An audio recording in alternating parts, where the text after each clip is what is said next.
Amway President Rich DeVos, speaking to more than 2,500 people in Chicago, talks about freedom and the 10 guiding principles which signify where Amway stands, why it's different, and what makes Amway what it is. You've already tonight heard from the people that make this business what it is.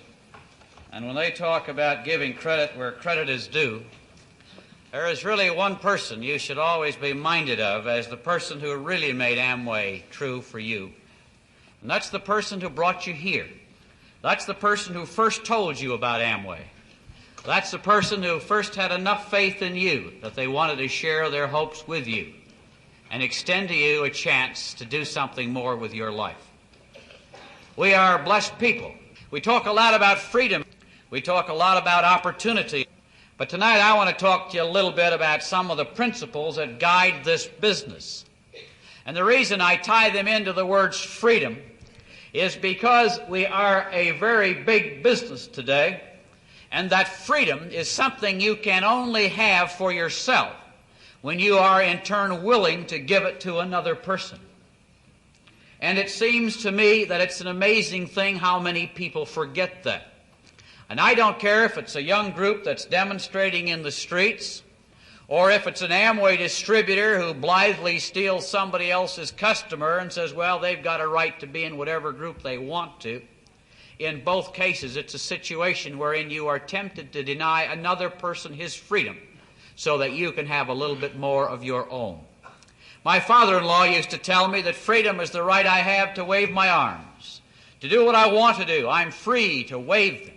And that freedom exists only up until a person stands at the end of my hand. And when I swing my arm and hit him in the face, then I have exceeded my freedom because I'm denying him his.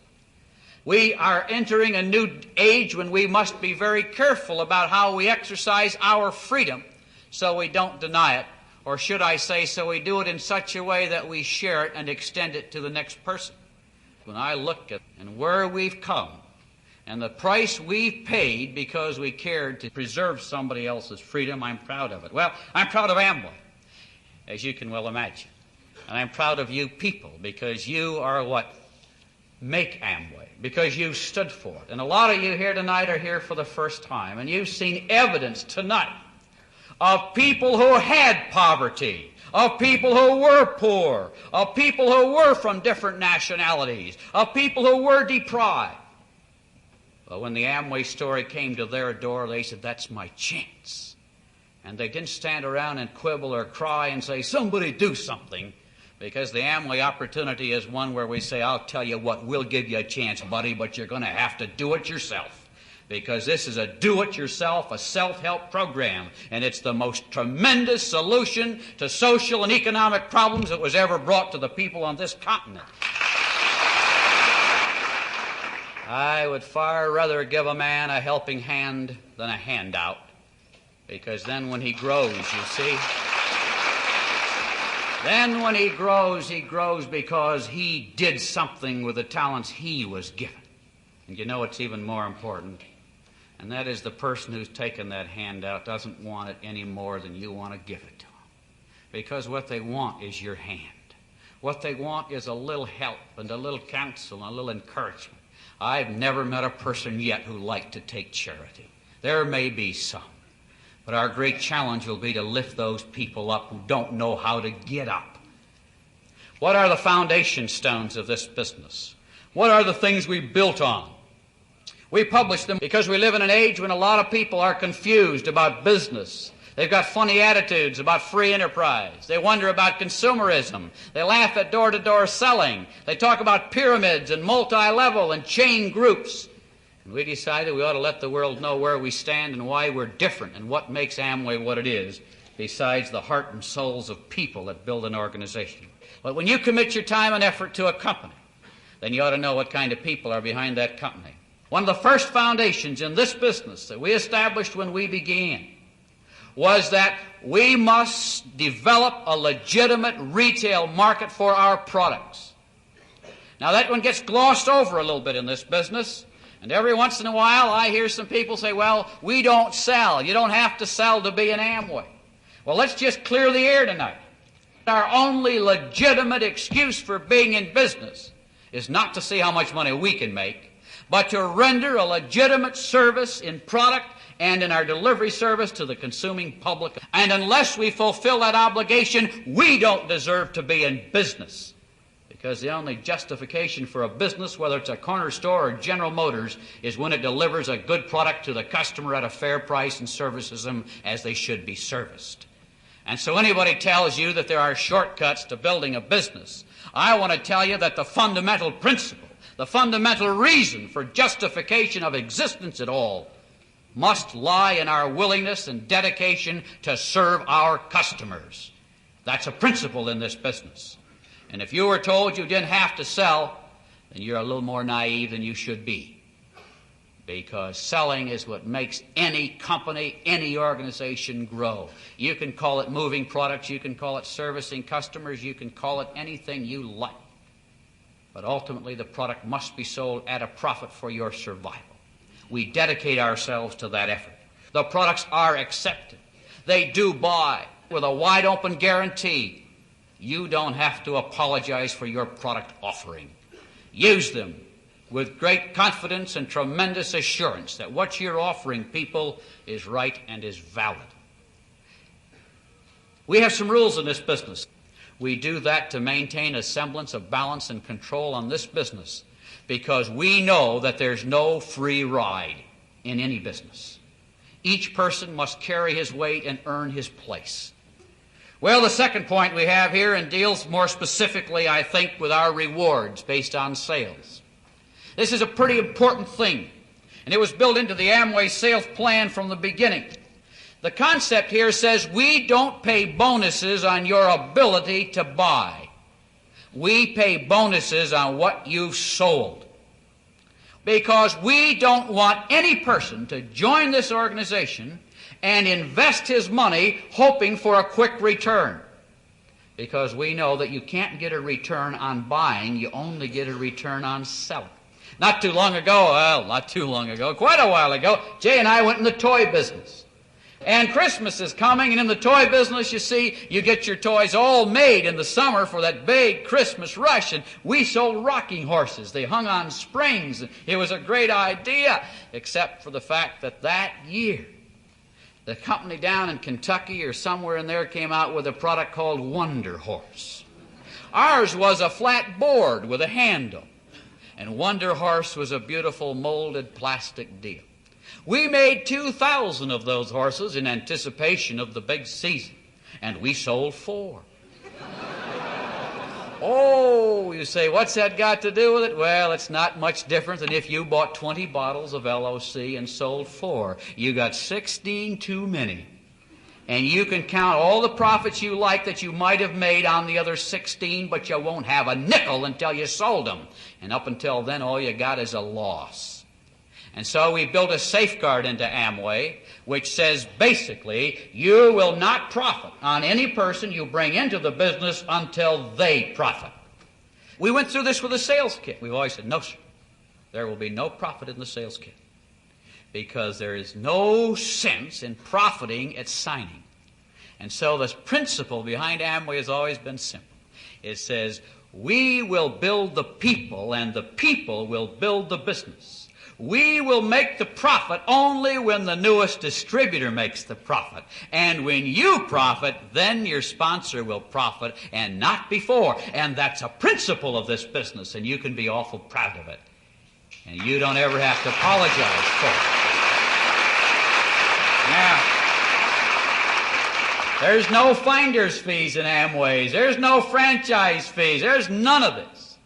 And if you'll put your time and your effort with us and make a beginning, we'll take our chances on helping you succeed, and then everything else will fall in place. So that's a principle that we're proud of, and you should be proud of it, because it's a fundamental concept of really free and open sharing. Well, the third point in our little program here calls about the modest initial investment. You know, we've prided ourselves on keeping the price low.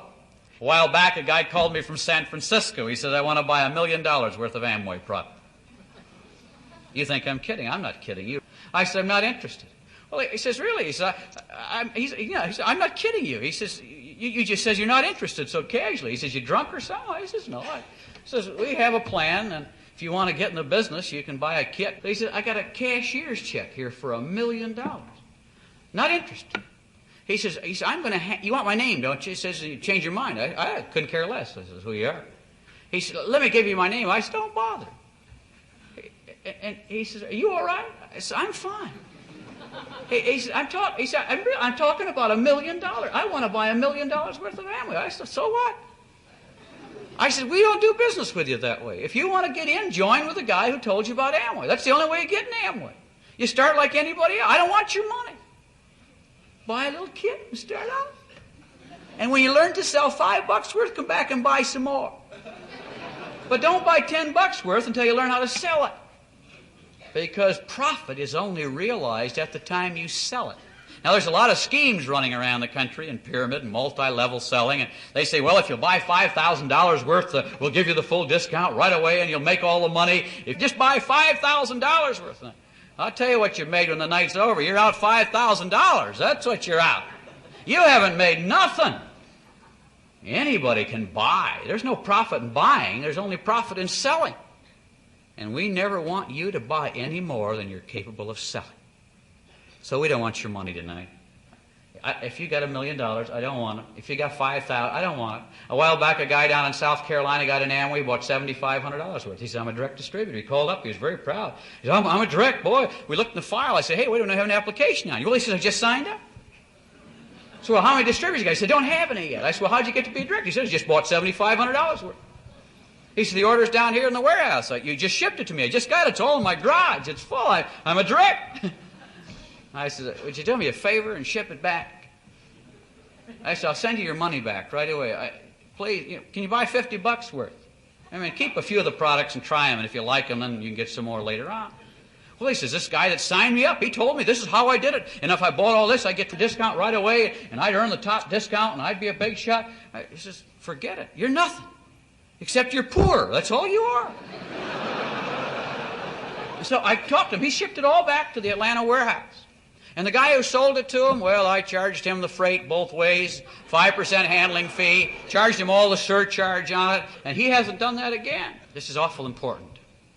And I know to some of you new people, you wonder what I'm talking about. But I'll tell you, when you get out there and you start recruiting and you start selling and somebody laughs at you because you're an Amway and somebody says, oh, that's another one of those schemes, then you're going to remember back to some of these little things I'm talking about. And you say, I don't care what you say. Amway isn't like what you've heard. Amway is an organization of integrity. Amway refuses to profit at another person's expense. And we want no one to lose as an Amway distributor. We want you to win. And if you quit, and if you fail to do anything in Amway, I want it to be done because you were unwilling to do the work you had to do to succeed.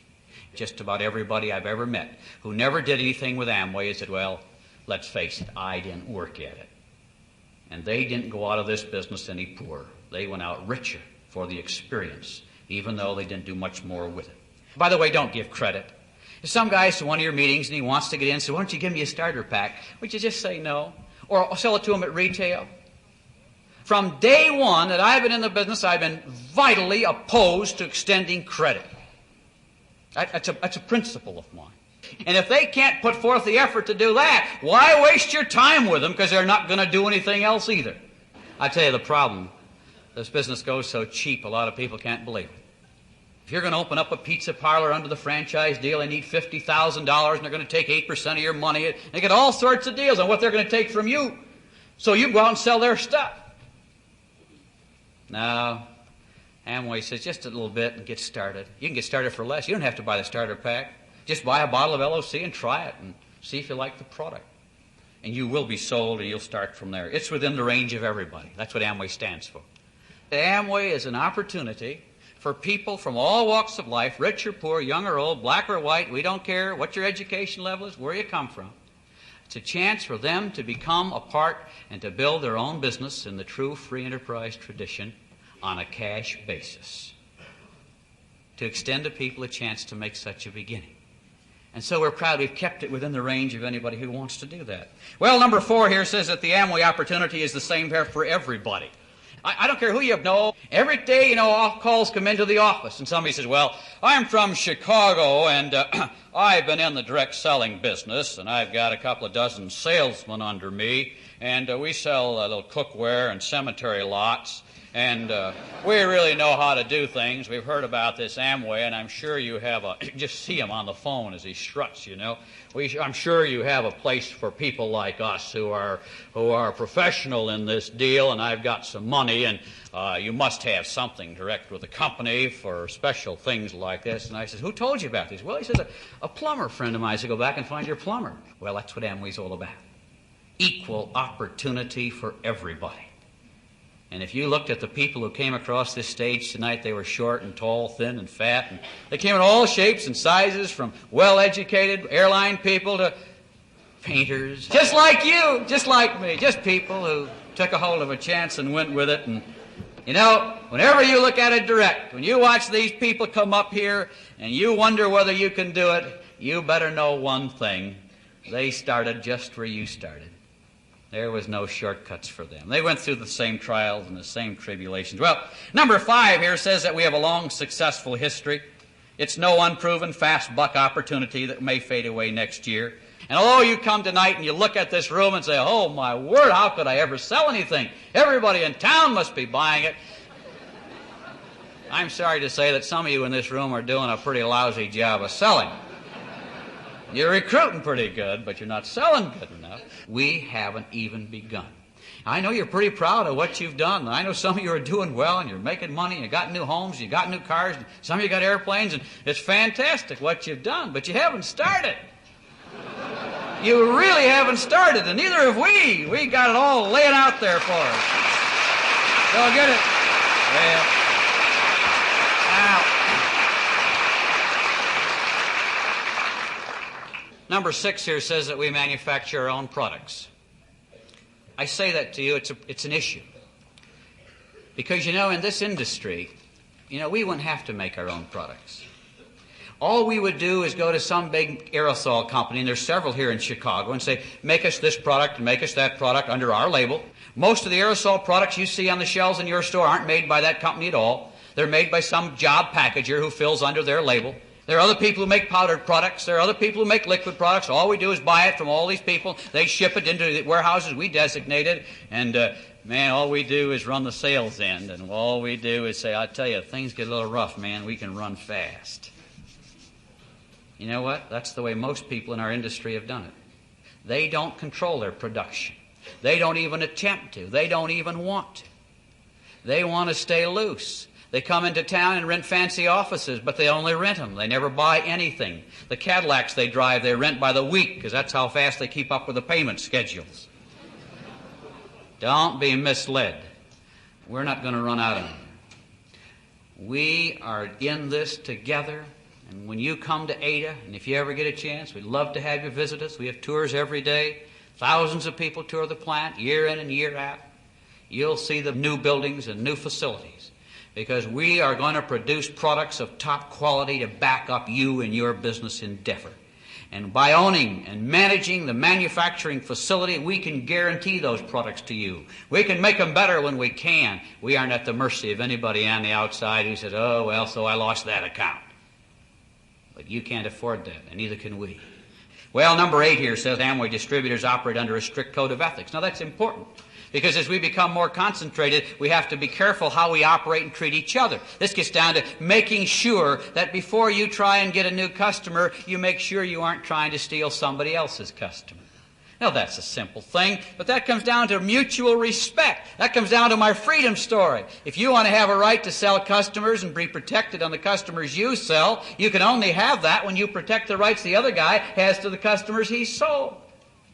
You know, and every once in a while I hear some distributors say, well, you talk to somebody and you start telling them about the business or try to tell them about Amway products, and they'll say, well, and then finally after about a half hour they've been telling them how great this thing is and what a wonderful opportunity is, and the guy they're talking to says, well, I'm using Amway products.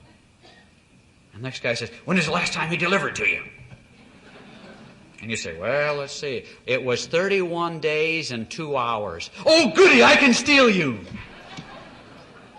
You know, if you want people to respect the rights to your accounts, then you don't touch them. But the spirit of being concerned with the welfare of every distributor in Amway is what's going to carry you to greater heights. We conduct this business in an ethical manner with mutual respect for all the people that are involved in it. And we're proud of our code of ethics and what it means to this business. Well, number 9 here says that the sales plan is designed to provide training and guidance for new distributors. And so if you're going to go out and recruit and build an organization, then I just say, wait a minute, baby. Because before you go out and paint the big circles and tell a guy about all the wonderful opportunities in Amway and how he can do all of this, and you sign him up, and then you say, he said, we're going to get the products. Say, oh, I don't know, go down to the warehouse and pick them up. Oh, aren't you a dandy? Because our business says you will become a sponsoring distributor. And that means you're going to hold their hand. That means when they need help at 10 o'clock at night because somebody's got a question they don't know how to answer, you're going to get on that phone and answer it. That means when they ask you to go out and help them put on a meeting and need some help learning, you're going to go out and put it on for them. That means you're going to have products on hand to service them and supply them. That means you're going to follow their organization and help them in every way you can, because you're going to sign up a lot of people in this organization, and all they're saying is, oh, I believe. I want all you're telling me. I want what all those people up here have. I want all of that. I tell you, I can just see it. I believe I can do it. But I'm scared to death. I tell you, I've been poor so long, I want to go, but will you help me make those first few steps? Will you go out and make a sale with me? You say, well, I'm too busy, don't have time. Oh, you're a dandy. You can draw those circles, but when it comes right down to showing them how to demonstrate SA8 or make one sale, you don't have time. Well, if that's your deal, baby, then you don't belong in this business, because you don't understand Amway. Because when that application comes across to you and he says, okay, I put my life in your hands, I want what you're offering, and you're going to sign as that sponsor, then you're saying to him, I'll do everything I can to help you get there. That's a guiding point in this business. That's a principle. It says that each new person who joins is going to have somebody to help them, somebody standing by their side, somebody to encourage them, somebody to lift them up when they get down, somebody to pull them together when their mother-in-law ridicules them. Now, don't kid yourself. This is what happens. Some of you are going to go home tonight and get laughed right out of the joint. Your buddies are going to think you're absolutely flopped out of the tree when you tell them tomorrow. Well, turn to your sponsor then, because that's what a sponsor's for, and that's a principle in the business, that you may come in alone, but you'll never be alone. As others have said, you'll own your own business, but you won't be in business alone. So assume those duties, sponsors, and those of you that are new and you want to do the rest of it, well, then don't hesitate. Well, we do guarantee our products. There's an unlimited guarantee. It says very simply that if you've sold an Amway product to somebody and they say to you, I don't like your rotten, lousy, stinking SA8, you don't say, I'll bet you used it wrong. You say, I'm going to tell you something, Mrs. Smith. Here's your money. I want you to have it right now. And you know what's going to happen? She's going to say, well, it isn't that bad. I probably used it wrong. That's what she'll say. But you know, the whole point of it is one of integrity. They've got you on trial. She read in the book, in the literature you left her, that we have a money-back guarantee. And she said, I didn't like it. And she's been working in stores and supermarkets and all sorts of merchants in the city for years, and every time she tried to bring a product back, all she got was a lot of lip. And a big argument. Said, well, see the manager. Well, where's the manager? Well, he's out today. Come back tomorrow. And then we'll see if we can get your money back. And then the manager, he gives her the third degree, and she finally says, I don't want any more. One of the greatest things we have in direct selling is personal service. We live in an age of consumerism. People saying, oh, the poor customer is being taken advantage of and all. And here we are in a personal service business, one-to-one with the customer. She says, I'm unhappy, and you say, here's your money. She said, that never happened to me. Really? And she said, I'll tell you, isn't that Amway something? Why, they didn't even argue. They didn't even ask any questions. They live up to their guarantee. That's an organization of integrity. And I'll tell you, she'll stay a customer of yours forever. She'll sell you everywhere she goes. And when somebody says, oh, that lousy Amway, she says, oh, I don't agree with that. Boy, she says, I complained just a little bit. And they had the money out before I could finish the sentence. And you know, we'll back it up to you. We can replace the product to you. We'll give you your money back. If things get tough, you know, you'll sell it. But I know when you get through, you offer her $5 back, and she'll turn around and buy 10 from you. because you passed a test of integrity, of living up to your commitment to your consumer, to those people that make this business possible in the first place. Well, there's one more point in our little message here. It says that Amway's principles have unquestioned integrity. We're talking here about Jay and myself, and I think it's important you know that what kind of people we are. We started Amway in the basement, just like you started your business. There are some people in this room who are the kind of people who have integrity. They're the kind of people who, when Amway began, put their shoulder to it, because from the very beginning of this organization, we said, we got to keep this thing on a high, high level. We got to make sure we don't hurt anybody at our expense. My dad said to me before he died, as this thing was just beginning to go, I think we were up to $25 million or something, and he said, just one thing, promise me you won't lose your integrity as this thing goes. A lot of people are trusting in you. Be worthy of that trust. Keep your commitments to those people. Well, we don't apologize for our commitment. And the things we do may not always seem ideal. There may be shortcuts and quicker ways to do it. Speed isn't everything. But carrying forward this business so that 10 and 20 and 30 years from now, your children will step up to it and be proud to be a part of it. The reputation of Amway lies in your hands. And how you handle it, how you conduct yourself as a private enterprise individual, being proud of your business. Don't apologize to anybody for your business. And somebody says to you, what business? You say, well, come over and I'll tell you about it. See, I'm in Amway. Have you ever heard of Amway? It's the most fabulous thing I've ever heard of. I said, I heard of it. That ain't the way I heard it. Will you come over and let me tell you what it's really all about? Well, he said, I heard that's a door-to-door deal. Will you come over and let me tell you what it's all about? Let me really give you the picture of what Amway's really all about. Oh, I don't want to get anything like that. You don't know what it's all about because you've never heard the real story of Amway. Will you let me tell you what it's really all about? And then he'll sit down and he'll listen. He'll say, I didn't realize that that's what Amway was all about. Well, the things I've tried to share you tonight, that's what Amway's all about. A business that from its inception has been concerned with extending opportunity to people everywhere in such a way that it can only be to their good, and to safeguard our business also in such a way that it will not work to their harm, and to keep it an equal opportunity for all people everywhere. That's the dream we have to share, even as we sell our products at retail to our customers, even as we look at the needs of a nation and of a world. This business not only has changed lives, this business can change the feelings and concepts of people all across this continent. And if we'll keep doing it right, what we can do for good will exceed our wildest imaginations. So let's try to do it right and stand on the principles that make this business so great. Thanks for putting up with us.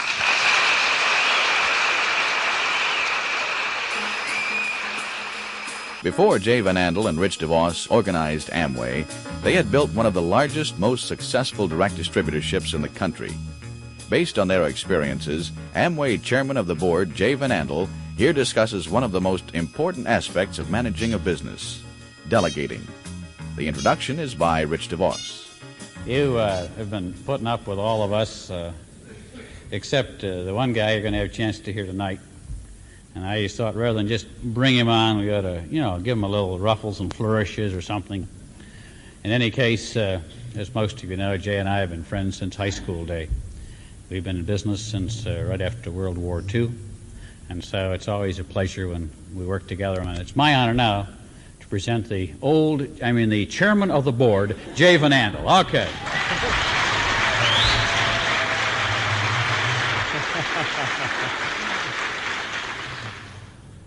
You are now, and you have been for some time, the president and the general manager of your own business.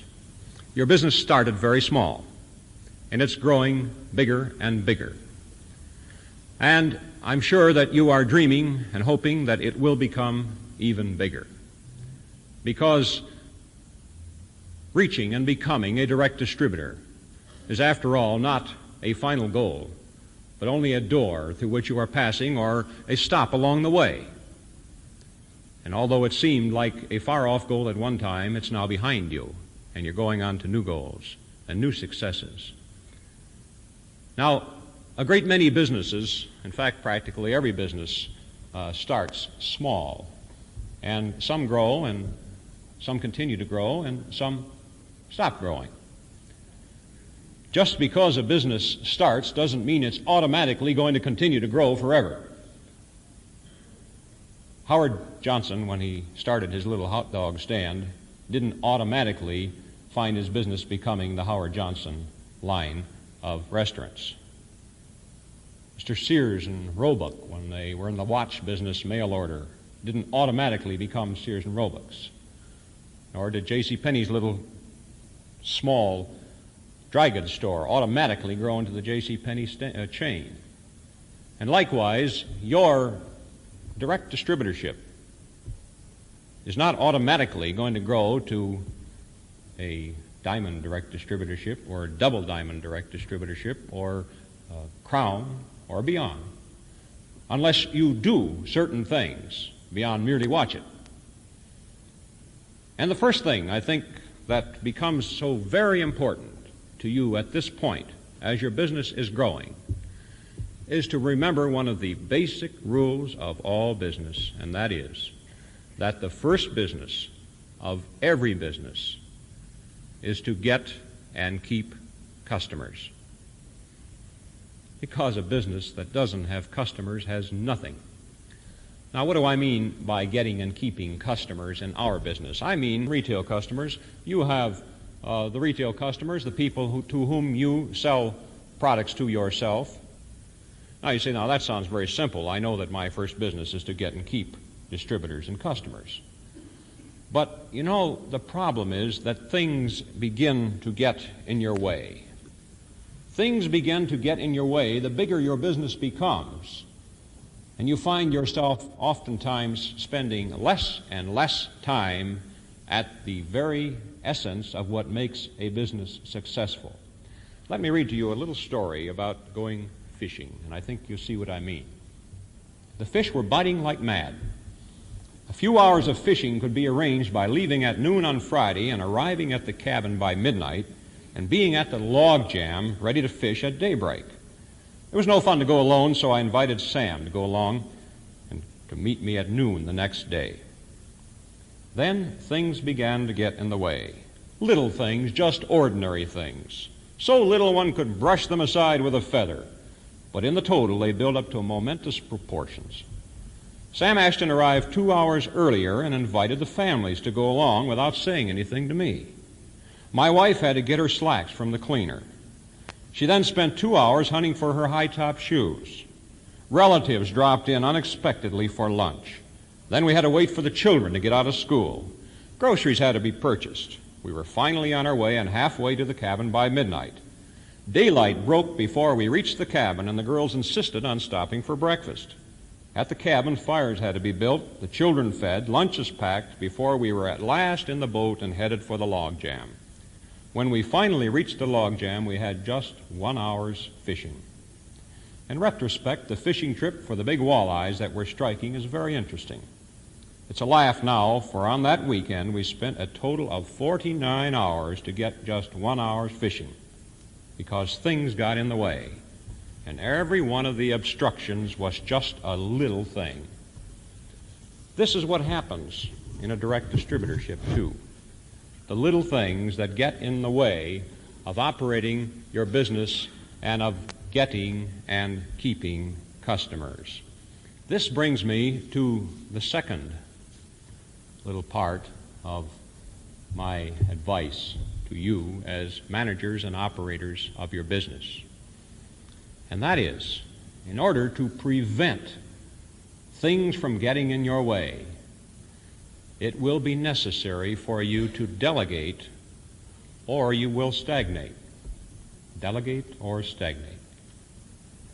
And remember, every business is filled with all sorts of necessary actions which are non-productive.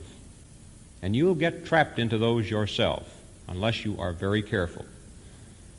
Things like picking up products at the warehouse, shipping to distributors, ordering products from Amway, printing and mailing bulletins, banking, records and bookkeeping, typing of letters, going to the post office, all that sort of thing. All has to be done, but as your business gets bigger, if you do it, you spend more and more time doing that, and less time getting and keeping your customers, and then your business levels off. And then you wonder why. Conversely, if as your business gets bigger, you continue to devote every hour you can to getting and keeping distributors and retail customers, and delegating all these other non-productive details to someone else, then your business will continue to grow and expand indefinitely. I recall so well when Rich and I first went into our very first business venture. And as many of you know, that was a flying school. And flying schools right after World War II were highly competitive. Everyone was going into the flying business. And we had a lot of competition. And as we started out, we all started from the same position with one airplane and nothing much more. But as time went along, our little flying school became a bigger one. And our business grew larger and larger, and we began to outstrip our competitors until at one time I believe we outstripped practically all of them in the area. Now, how did we do it? What was our secret? It was very simple. We couldn't fly.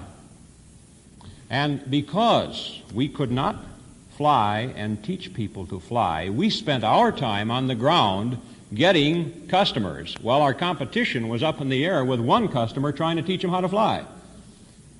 And so we could get all sorts of customers before the competition could even get near them, you see. And that's when we learned our basic lesson, that in business, if you get and keep customers, you don't have to worry about all the rest. We could find all kinds of people to teach people to fly. We hired instructors. We had a dozen of them at one time. We could buy airplanes, but we couldn't find somebody to get the customers except us. There's a famous little story in some of Dale Carnegie's books about Charles Schwab, who at one time, as you know, was the president of Bethlehem Steel Company. And once he was approached by a man by the name of Mr. Lee, who was trying to sell him his organization's service. And apparently Mr. Lee came in while Mr. Schwab was busy, and he was leaving very shortly, had to go on a trip, and Mr. Lee tried to get to him. And finally Mr. Schwab said, well, I've got just a few minutes to listen to you. Tell me what it's about. Well, Mr. Lee said, I've got a system by which you can manage your organization more efficiently, and by which you will double and triple your efficiency, and your business will grow and grow and grow beyond what it ever will if you continue to operate the way you may be doing now. Charlie Schwab said, well, I'm interested. Everybody likes to do something better. What is it? Well, Mr. Lee said, get out a piece of paper, and on that piece of paper, list the 6 most important things that you should do tomorrow. And Mr. Schwab got out his paper and wrote them down. Then Mr. Lee said, now put numbers in front of them. Number 1 for the most important, number 2 for the second most, number 3 down to number 6. And now tomorrow morning, you start out and you work only at that number 1. And when that's accomplished, then you can go to number 2. Now, there's no great secret here, except that most people get mixed up, and they start on the bottom of the list, or they get it all mixed up. And the tremendous lesson here was that if you can't get to number 2, because number 1 takes too long, number 1 was the most important anyway, and the other ones weren't that important, you better get the number 1 finished. The story goes on to say that some weeks later, Charlie Schwab sent a check for $25,000 to Mr. Lee and said, this lesson has proven to be the most important we have ever had in the management of the Bethlehem Steel Company.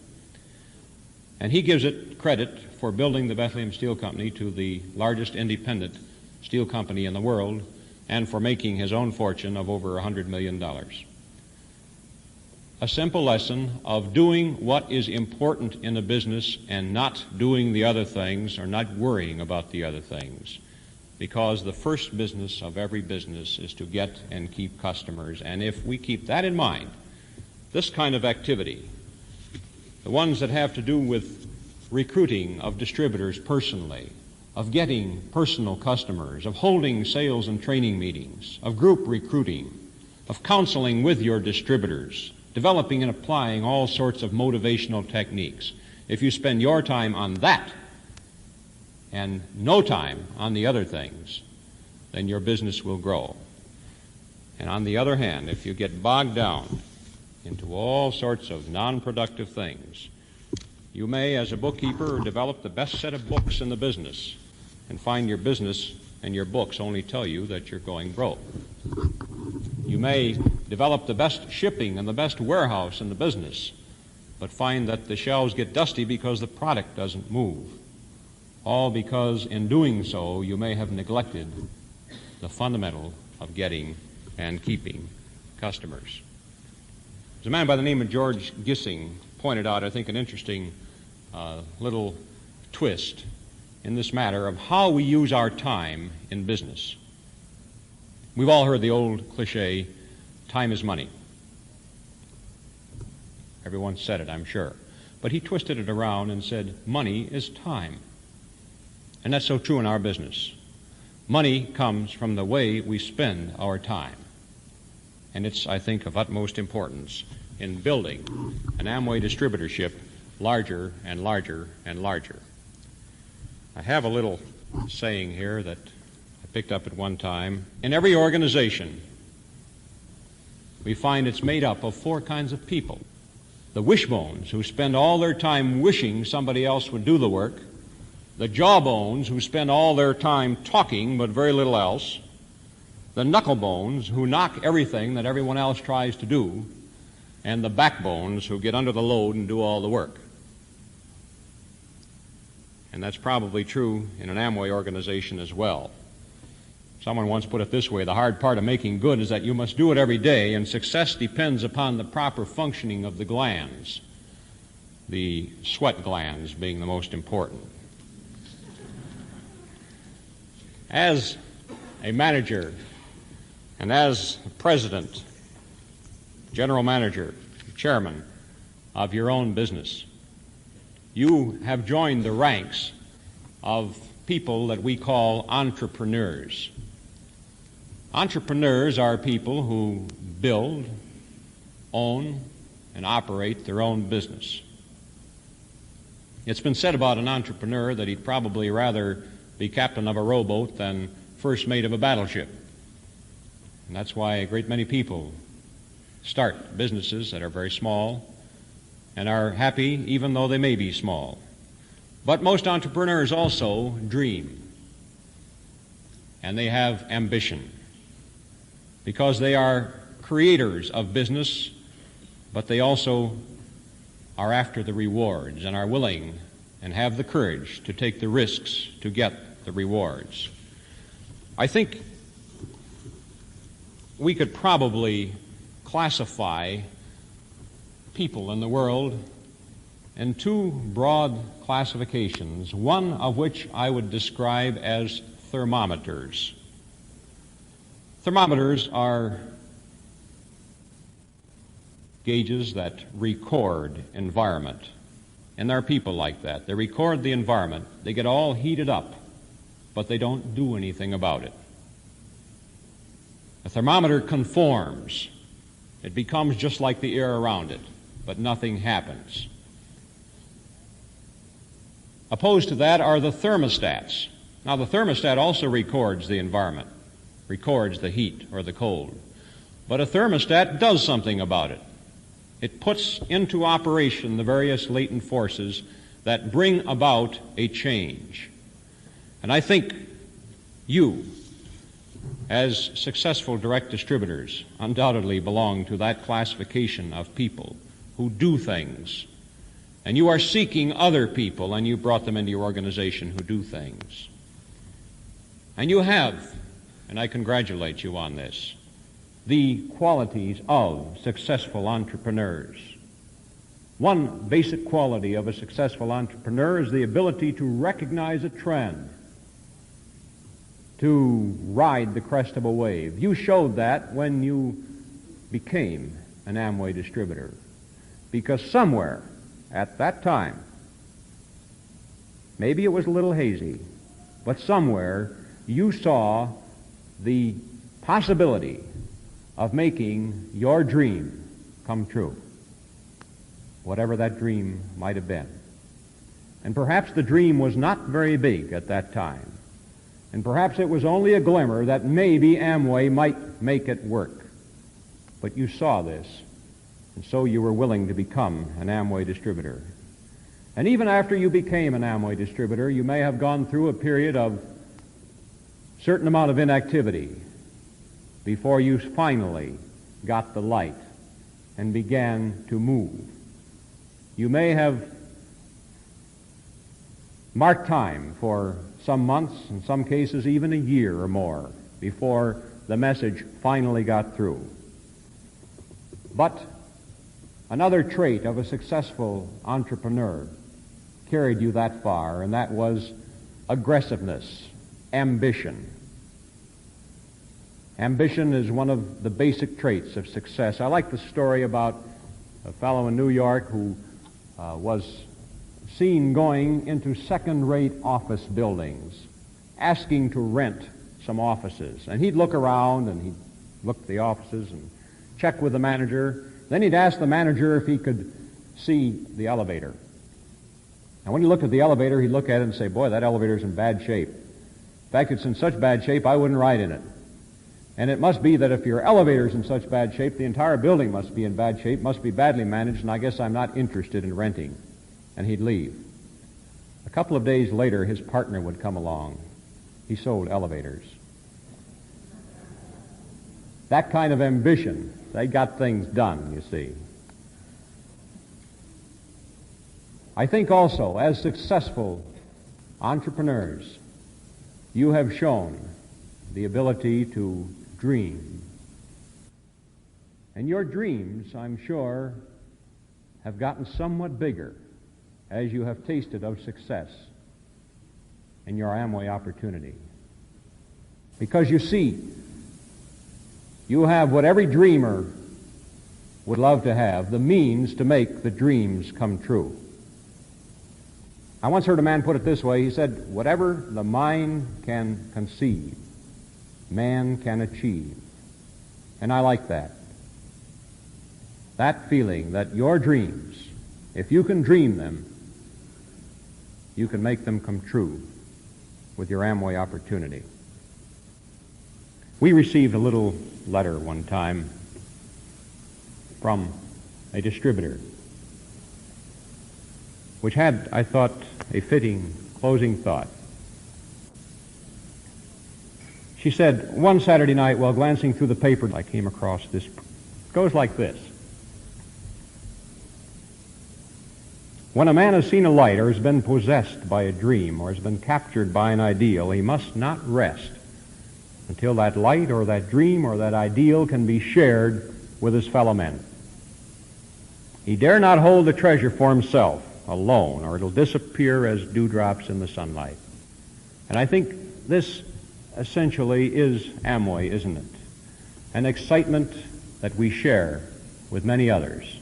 And in our sharing, they and we all grow together. We hope that this excitement will continue with you for all the years in the future. And we again say, it's been wonderful to have you with us tonight.